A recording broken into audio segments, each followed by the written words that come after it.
I'm very lucky to have a good number of very powerful men in my life. And I was having coffee with one of them a couple of weeks ago, and it got me thinking back on my life, thinking back to when I was younger, when I was a kid. And I realized that I didn't always feel confident. In fact, there were long stretches of my life where I felt very unconfident. I didn't feel like I could lock myself in and really believe in myself. And it bugged me. It bugged me because it felt so out of control. Like in some situations, I'd be confident, and then without being able to make a choice, in other situations, automatically, I would lose that level of confidence. And that would mean that I wouldn't show up to my fullest potential. I wouldn't put my hand up. I wouldn't volunteer. I wouldn't really engage in what I was doing. And I was talking with my friend about this, and he let me in on a little secret that unlocked something really interesting for me. You see, he grew up and never had any doubt about himself. His mother, day after day after day, as a young man, as a young boy, constantly whispered in his ear, "You're incredible, you're amazing, there's nothing you can't do." And he believed it, and it built this incredibly deep level of confidence inside of him that literally nothing in his life, all the hard things he's been to, couldn't shake it. And I believe that a lot of us, for better or worse, didn't have that, or didn't have that to that same level. For myself, I had to develop it. And the key for me, as we've discussed in this video series so far, is that when we think about skill as an attribute or something we're born with or not born with, we really disempower ourselves. We put ourselves into a box, into a situation where we can't control it anymore. So what I did, I realized that confidence is just a skill. It's just a skill like anything else, like learning to ride a bike, like learning to write, like learning to write copy, like learning to run a business, like learning a sport. It's just something we learn. And we learn and we practice and we practice and we practice.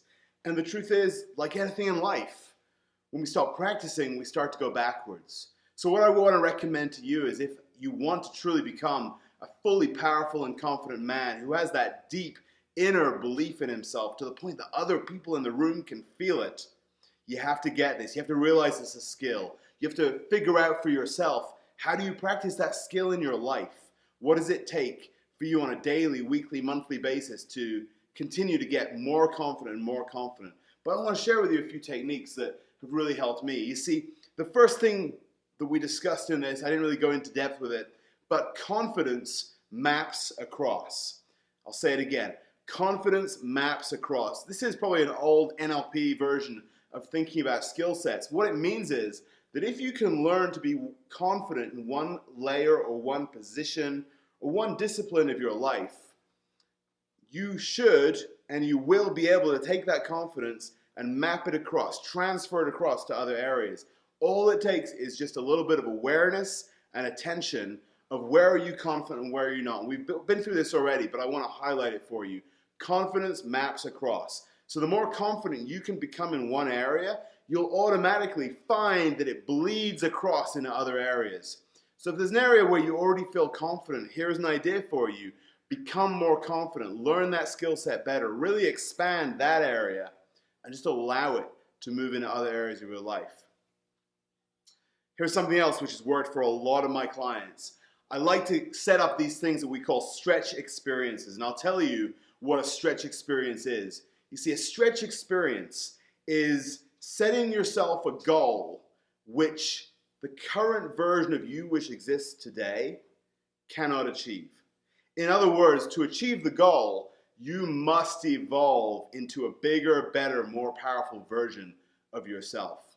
And only by doing that can you achieve the goal. So some very simple exercises that I give to a lot of guys are running a half marathon, running a marathon, doing a Tough Mudder or a Spartan sprint, something which is intimidating to you, but by the time you come off the other end of it, you've grown, you've evolved, and you're automatically more confident just because of the process. You see, if you sit around on your ass hoping you're going to become more confident, my friend, you're going nowhere. When you set up your life and your experiences to support what you want, you will start to get it.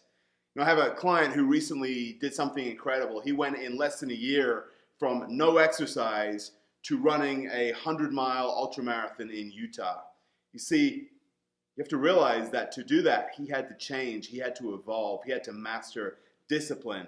The level of confidence that it takes to even show up for a 100-miler is significant. And you can imagine yourself walking off the finish line of that.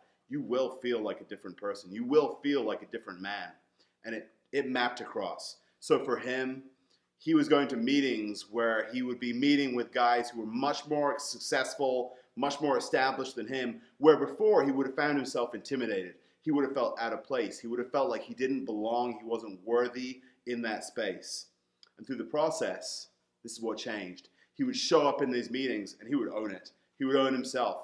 He'd be very vocal and open that he wasn't as successful, but he didn't give a shit. And he would meet these guys with the same level of confidence they had, and guess what? It led to business. In fact, I just found out, and I'm jazzed about this. This man is earning as much per month right now as he earned in the whole of last year. So he is literally, through his confidence building, changed his life, changed who he is. And that's what I want for you as well. So consider for you, what would be a stretch experience that would build that level of confidence that you're looking for? And then let's get into the next part. After we build confidence, which like I said at the beginning, is this belief in ourself. What we need next is this belief in what we do.